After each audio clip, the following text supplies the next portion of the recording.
चलिए जनाब, अल्लाह ताला के नाम से स्टार्ट करते हैं। आज एक थोड़ा सा डिफरेंट टॉपिक है। आज हम कुछ नई चीज़ों के बारे में भी डिस्कस करेंगे। देखिए जी, हमारे पास बहुत सारी मेथडोलॉजीज़ होती हैं।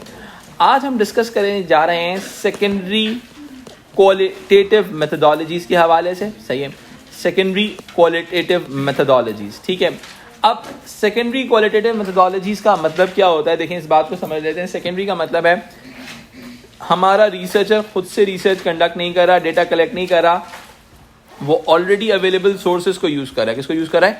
ऑलरेडी अवेलेबल सोर्सेज को। ठीक है, यानी कि ऑलरेडी एक जगह पे किसी ने डेटा कलेक्ट कर लिया, आप उस कलेक्टेड डेटा को यूज़ करते हुए अपनी रिसर्च को कंपाइल कर रहे हो। ठीक है, बाज़ औक़ात ऐसा होता है कि आपके लिए पॉसिबल ही नहीं होता डेटा को कलेक्ट करना। बाज़ औक़ात ऐसा होता है कि आपके लिए पॉसिबल ही नहीं होता डेटा को कलेक्ट करना। लेट्स सपोज मैं 1550 के ऊपर या 1750 के ऊपर रिसर्च करने बैठ जाऊँ, आज से कोई कम से कम 500 साल पहले, या 500 नहीं, 300-450 साल पहले। ठीक है भाई, मेरे पास उस दौर में जाके प्राइमरी रिसर्च करने का जो वाहिद तरीका होगा, सही है, वो ये होगा कि मैं टाइम मशीन में बैठूँ और 300 साल पीछे चला जाऊँ, which is quite impossible for me. सही है, तो अब मेरे पास तरीका क्या हो गया कि ऑलरेडी कलेक्टेड डेटा को मैं यूज़ करूंगा। लेट्स सपोज मैं कोर्ट डायरीज को मंगवाऊंगा, कोर्ट का डेटा मंगवाऊंगा, उस दौर के ऑफिशियल स्टैट्स को मंगवाऊंगा, फाइनेंशियल डेटा को लेके आऊंगा कि भाई लेट्स सपोज अकबर ने अपने दौर के अंदर जो डायरीज लिखी थी, कोर्ट डायरीज लिखी गई, कोर्ट की जो तमाम कहानियां लिखी गई, यानी कि उसके दीवाने ख़ास में क्या हुआ, दीवाने आम में क्या हुआ, तमाम कहानियां जो उसके अंदर लिखी गई, मैं उस अवेलेबल सोर्स ऑफ डेटा को यूज़ करते हुए अपनी रिसर्च को कंप्लीट करूंगा।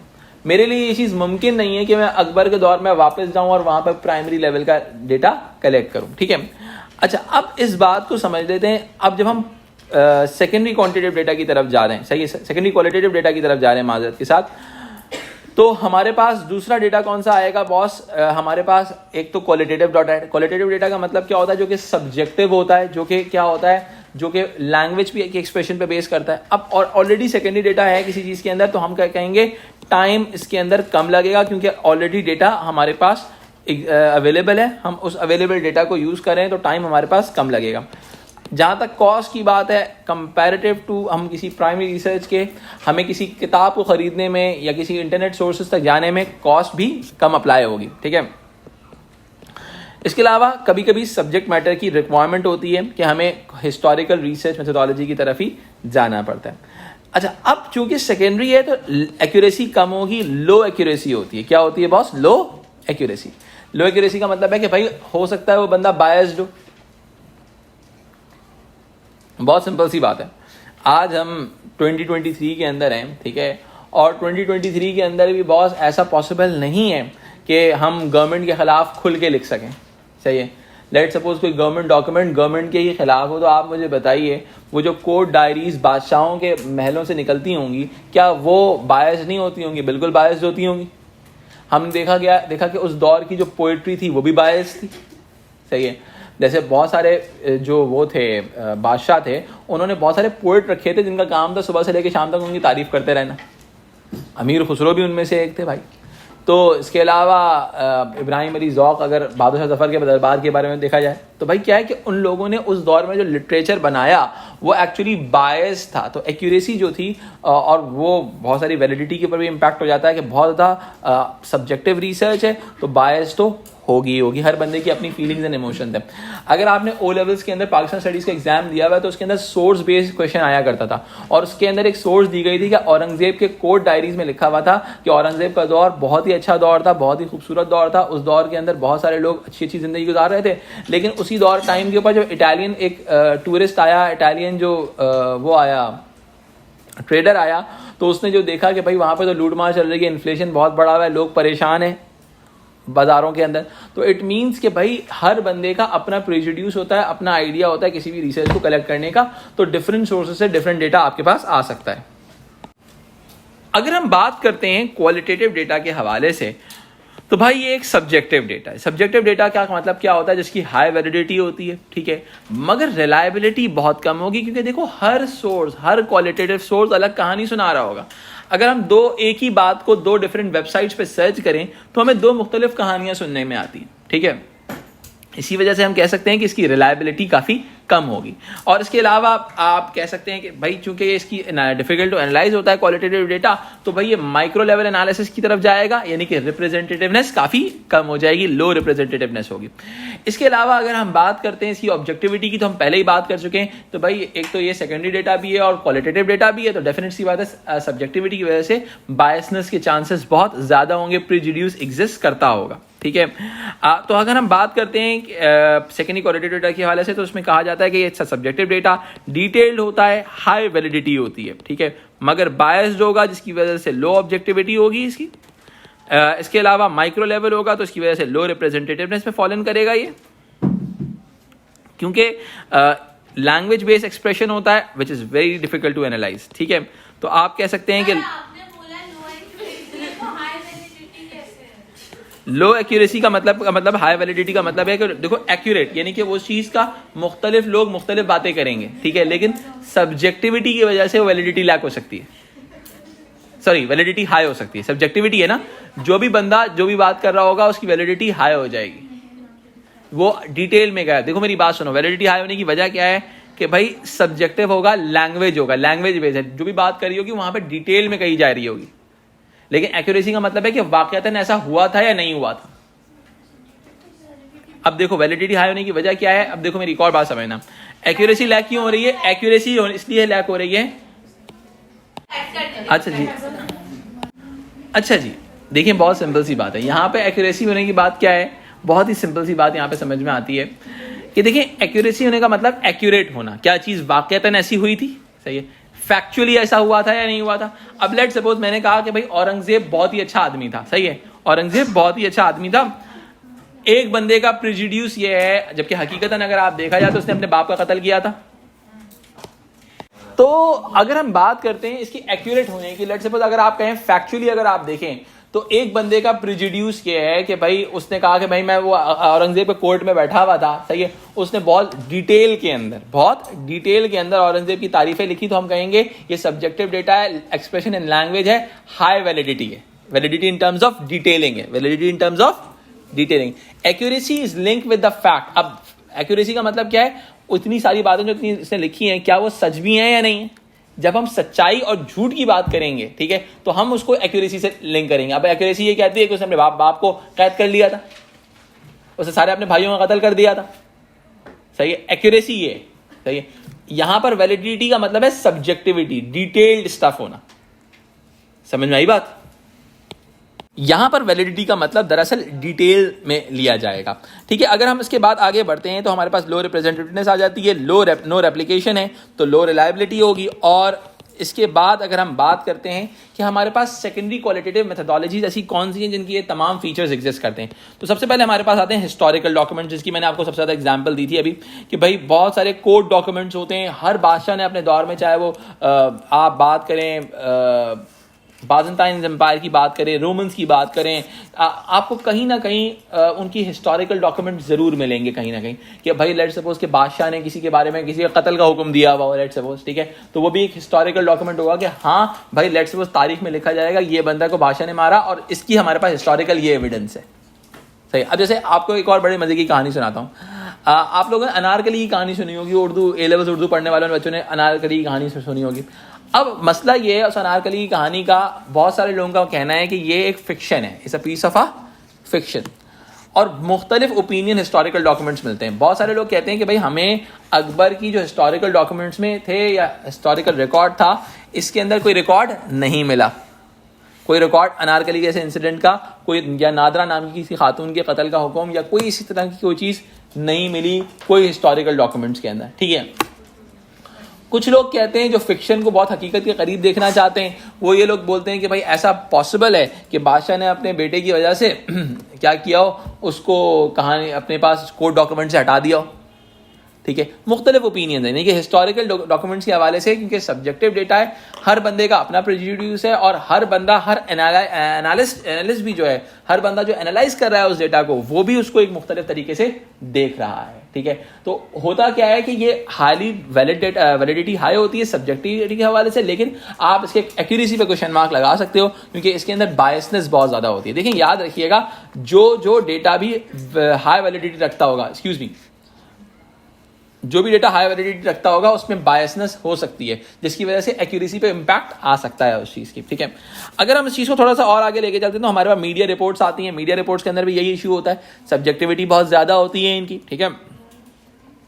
इसके अलावा हमारे पास पर्सनल डॉक्यूमेंट्स एंड डायरीज आती हैं। लेट्स सपोज कायद-ए-आज़म के डॉक्यूमेंट्स हो गए, ठीक है।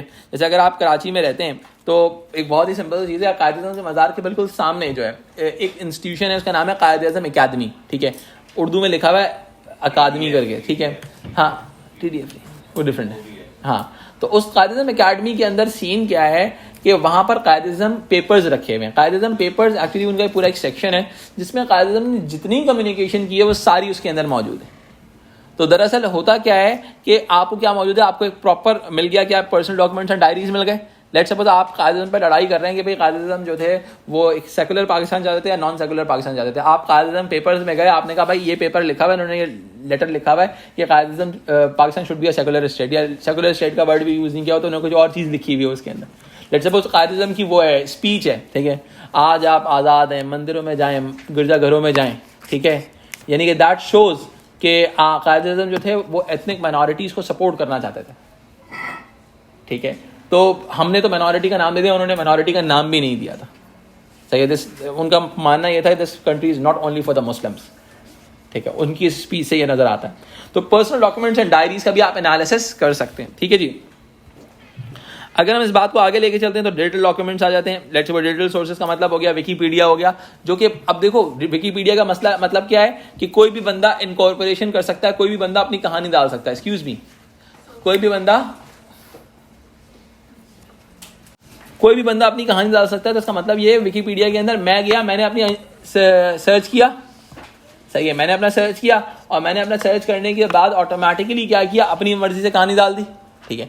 हर बंदा, लेट सपोज आपको मैं अच्छा लगता था, एक बंदे ने तारीफ लिख दी, दूसरे बंदे ने बुराई लिख दी, कोई भी बंदा कुछ लिख सकता है, सही है। तो ऑटोमेटिकली क्या है कि डिजिटल सोर्सेज की रिलायबिलिटी भी बहुत लो होती है, ठीक है। अगर हम इस मामले को थोड़ा सा और आगे लेके चलते हैं तो हमारे पास एक चीज़ आती है जिसको हम कहते हैं हिस्टोरिकल डॉक्यूमेंट्स के अंदर हम एक चीज़ करते हैं जिसको हम कहते हैं कंपैरिजन का मतलब ये होता है कि हम डिफरेंट सोर्सेज को लेके आते हैं और इन डिफरेंट सोर्सेज को एनालाइज करते हैं कि ये सोर्स क्या कह रही है और ये सोर्स क्या कह रही है। जिस तरह से हमने पाकिस्तान स्टडीज़ के अंदर आप लोगों ने अटेम्प्ट किया था, उसके अंदर भी आपने क्या किया था, उसमें रिसर्चर खुद तो नहीं जा रहा था, खुद की अपनी ऑब्जर्वेशन डिस्कस नहीं कर रहा था, वो एक्चुअल में क्या कर रहा था, वो उस दौर की बातों को एनालाइज कर रहा था। यहाँ तक बात समझ में आती है। अब यहाँ से मैं बुक से स्टार्ट कराता हूँ आपको। अच्छा जी, अब अगर हम इस चीज़ को थोड़ा सा आगे लेके चलते हैं, अगर हम बुक से पढ़ते हैं, पेज नंबर 47 क्रिस लाइवेजे का है, जिसमें personal document, digital content and media sources के बारे में थोड़ा डिटेल में बताया गया। These all are the secondary qualitative form of data. Some of the personal documents which can be used by sociologists are letters, diaries, oral histories, autobiographies, and photographs. The media such as newspapers, books, and movies, images are also valuable sources of information.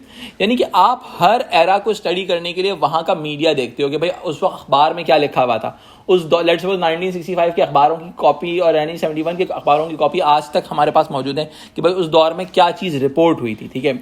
Increasing use is also now being made of online sources such as blogs and websites. The strength and limitation of these three categories sources are similar, will be treated together. Personal documents हो गया, diaries हो गया, और digital contents हो गया, media sources हो गया. Documents give the researcher access to the data that would cost a lot of money, time and effort to collect personally. अगर आप personally जाएं तो बहुत difficult होगा उनके लिए collect करना, लेकिन आपको secondary qualitative data के through ये चीज़ possible होती है. They can provide secondary data in situations where it is not possible to collect primary data. Historical documents can also be used for comparative purpose. मैंने आपसे discuss कर लिया, अभी मेरे सोर्स है, सोर्स बी के साथ. Contrasting how people once lived with how we live now is useful for tracking and understanding the social change over the period of time. Social change इसकी बात कर सकते हैं. Historical analysis also reveals that differences of people behavior, things we now take for granted, may have been seen differently in the past and other way around. यानी कि let's suppose उस दौर के अंदर किसी बंदे को दूसरे बंदे से खैरियत भी पूछनी होती तो उसको लेटर लिखना पड़ता था, एक हफ्ते बाद जाता था उसके बाद लेटर. तो एक हफ्ते के बाद कोई बंदा खबर लिख रहा होता था तो ऑटोमेटिकली क्या है, आज हम इंस्टेंटली व्हाट्सएप के ऊपर ये चीज़ एनालाइज कर लेते हैं. Documents can provide qualitative data for great depth and detail. For example, diaries such as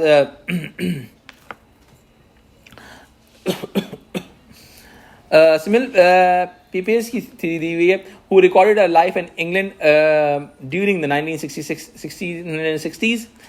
Or Anne Frank, who recorded their life in hiding from the Nazis in Amsterdam during the Second World War, provide extensive and valuable details about people and their lives. यानी कि इन्होंने क्या किया, अपने experiences को record कर लिया अपनी डायरीज के अंदर, वो आज भी यूज़ होती हैं. अब बहुत सारी मूवीज़ बनी हैं, सेविंग प्राइवेट रयान के नाम से भी एक फिल्म है, वो भी इसी कॉन्टेक्स्ट के अंदर लिखी गई है. In addition, it is sometimes possible to compare accounts across the time to test the validity of the current accounts of the social behavior. Comparisons of the past and present accounts of the family working lives can help us to understand the similarities and changes in individuals and institutional behavior. Pearson, for example, used the media accounts going back over 100 years to demonstrate that violent behavior is not a recent phenomena in the UK. यानी कि सिर्फ पहले दौर के अंदर भी मौजूद था. पेयरसन की थियरी आ जाएगी. Documents can also be analyzed by comparing what they actually say, यानी कि उनके literal meanings क्या हैं, and their hidden meanings, यानी कि ये बात कह रहे हैं तो इसका मतलब क्या था. What they tell us about the hopes, fears and beliefs of whoever produced them. Newspaper articles, for example, may tell us more about the writers and how they see social problems than they do about the topic of the article. यानी कि उसके meanings क्या create हो सकते हैं, इस चीज़ के पीछे क्या क्या चीज़ें हो सकती हैं. लिमिटेशंस के हवाले से अगर हम बात करें तो प्रैक्टिकल लिमिटेशंस भी होती हैं इसकी. अवेलेबिलिटी ऑफ डॉक्यूमेंट सोर्सेज के अंदर की बात होती है इसके अंदर. इसके अलावा पेपर डॉक्यूमेंट्स जो होते हैं वो फेक भी हो सकते हैं. ठीक है, डिजिटल कॉन्टेक्स्ट के अंदर भी यही बात आती है कि भाई फोटोग्राफ्स हो गया, वीडियो सोर्सेज हो गए, वो भी फेक बिल्ड हो सकते हैं. अच्छा, इसके अलावा क्या कहते हैं, जो डॉक्यूमेंट हम ले रहे होते हैं ओरिजिनलिटी के हवाले से क्वेश्चन मार्क होता है कि भाई ये ओरिजिनल कंटेंट है भी या नहीं. इसके अलावा इनकम्प्लीट हो सकते हैं, इनएक्यूरेट हो सकते हैं, अनरिप्रेजेंटेटिव हो सकते हैं. ठीक है, digital sources can be subject to change. Old websites accessible नहीं हो सकती कभी कभी. इसके अलावा जो कभी कभी आपको सोर्स ऑफ डेटा के अंदर आपको वो भी मिल सकता है, एक्यूरेसी में प्रॉब्लम नज़र आ सकती है कि एक्चुअल में कुछ और हुआ होता है और आपको देख कुछ और रहा होता है. This is all about the secondary qualitative methodologies.